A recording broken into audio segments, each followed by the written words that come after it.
아이를 기르는데도 철학이 필요하다. 철학이라고 하니까 갑자기 어려워지는 느낌이 듭니다.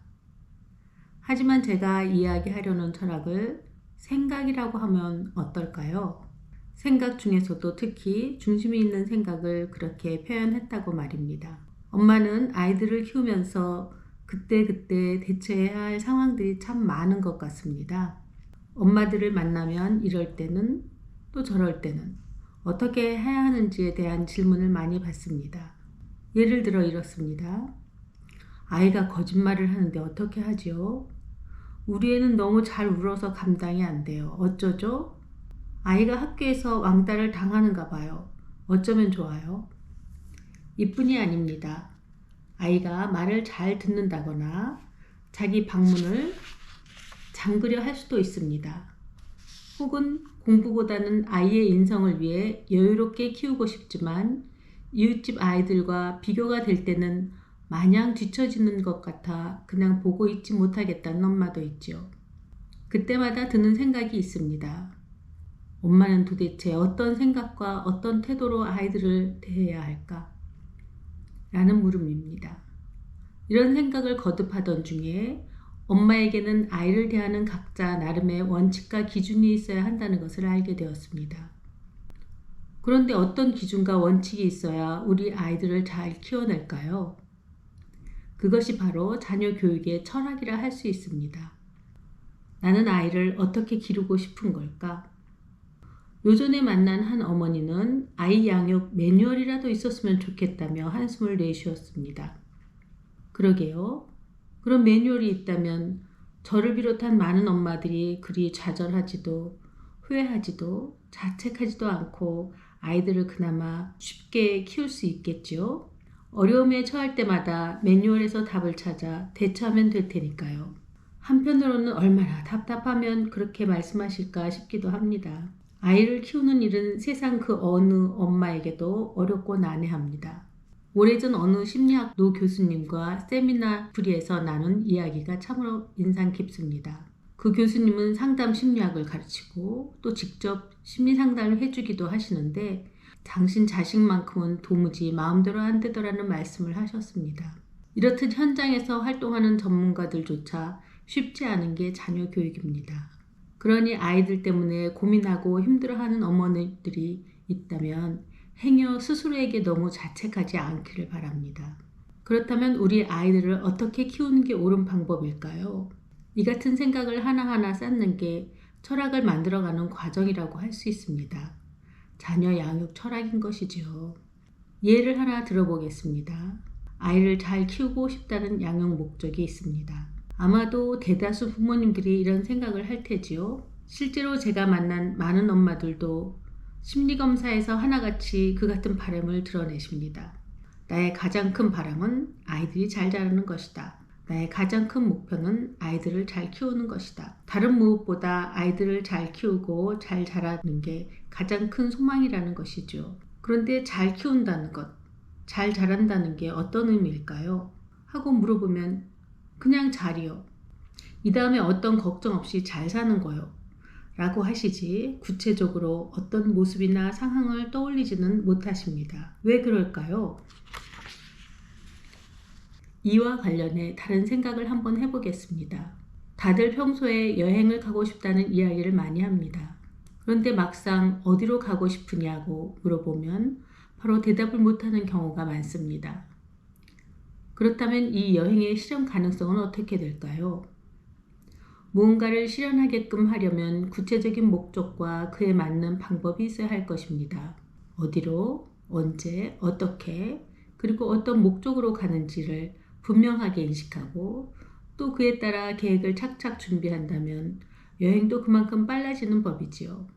하지만 막연히 시간이 되고 돈이 되면 갈 수 있겠지, 언젠가는 가겠지 라는 바람이라면 여행다운 여행은 우리의 수많은 소망 중 하나로 그칠 가능성이 높습니다. 실제로도 우리에게는 이제껏 살아오며 마음속에 생각을 품기만 하고 그것으로 그쳐야 했던 일들이 얼마나 많았을까요? 이는 아이들을 키우는 일과도 크게 다르지 않을 것 같습니다. 아이를 통해 무언가를 이루려면 그에 맞는 목표와 방법, 그리고 실천이 뒤따라야 합니다. 내 아이를 어떻게 키우고 싶은지 목표를 정하고 그에 맞는 방법을 찾아내 꾸준히 실천하는 것이지요. 그래야 그렇게 될 가능성이 높아집니다. 이것이야말로 부모의 가장 중요한 역할 중 하나가 아닐까 합니다. 엄마의 목표를 아이의 목표와 혼동하지 않기. 사실 요즘 엄마들은 열심히 하고 있습니다. 판사로 만들고 의사로 만들고 인류 회사에 취직시키고 싶어하는 목표에 맞춰 아이들에게 필요한 것들을 어려서부터 준비합니다. 그래서 인류 학교, 인류 학원, 인류 강사를 붙여주기 위해 최선의 노력을 하지요. 금전적인 부분이며 차편이며 음식이며 할 수 있는 모든 것들을 해주고자 밤낮으로 애쓰는 엄마들이 많습니다. 말은 이렇듯 쉽지만 거기에 들어가는 정성과 노력은 정말 대단합니다. 예를 들어 아이가 입시 준비생이면 집안이 초긴장 상태입니다. 기상부터 시작해 아침 식사와 등교까지 책임지는 사람은 다름 아닌 바로 엄마이지요. 학교나 학원에 바래다주고 돌아와서도 쉴 수 있는 게 아닙니다. 아이를 위한 정보 수집을 위해 다른 학부모와 연대하거나 혹은 경쟁하거나 해야 합니다. 아이에게 최고의 공부 환경을 만들어 주려면 발빠른 정보와 물밑 작업이 필요한 것이지요. 이런 일들에 뒤처지면 행여 아이의 성적에 영향을 미칠까봐 노심초사하는 게 엄마들의 마음입니다. 가끔 고3 입시생 학부모님들과 상담하다 보면 마치 서린 3종 경기 선수들 같다는 생각마저 듭니다. 만능 엔터테이너처럼도 느껴지고요.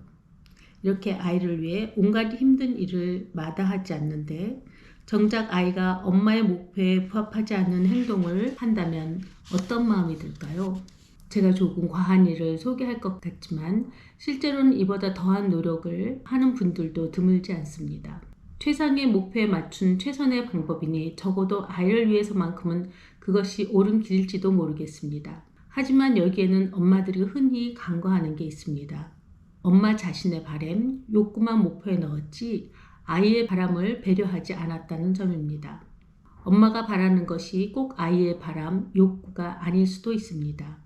그 중에는 아이들의 바람 또한 계획에 넣었다고 말씀하시는 분들도 있습니다. 그렇다면 다행인데 그래도 주객이 바뀐 경우가 많습니다. 아이들의 욕구야말로 가장 중요한 변수입니다. 사실 그 욕구 자체가 아이들의 삶이기 때문입니다. 엄마는 아이의 욕구를 중심에 놓고 목표와 계획을 세워야 하는 것이지요. 이처럼 엄마의 목표와 아이의 목표를 조화시켜가며 아이의 성장을 도와주려면 먼저 부모님이 그럴 준비가 되어 있어야 합니다. 그때 아이나 부모 결코 어느 한쪽의 판단이 옳다고 밀어붙인 일은 피해야 할 것입니다. 아이들은 아직 많이 미성숙하고 어쩌면 불완전한 게 당연하지만 그렇다고 아무런 생각이나 감정, 판단력이 없는 존재 또한 아닙니다.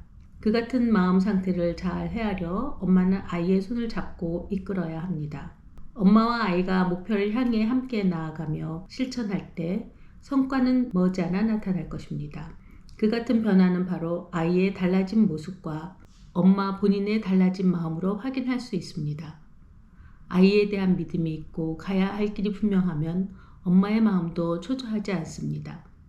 자녀를 이해하고 자녀가 원하는 것을 함께 찾아가고 자녀의 자신감을 키워주는 디딤돌 같은 엄마의 역할을 다할 때 그 아이는 진정으로 건강하게 성장할 것입니다.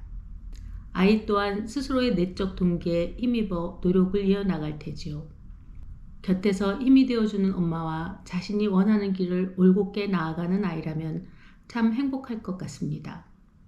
그래서 앞으로 이어지는 내용은 자녀를 잘 이끌기 위해 준비하는 엄마, 생각과 철학이 있는 엄마에게 무엇이 필요한지에 대한 이야기를 들려드리겠습니다.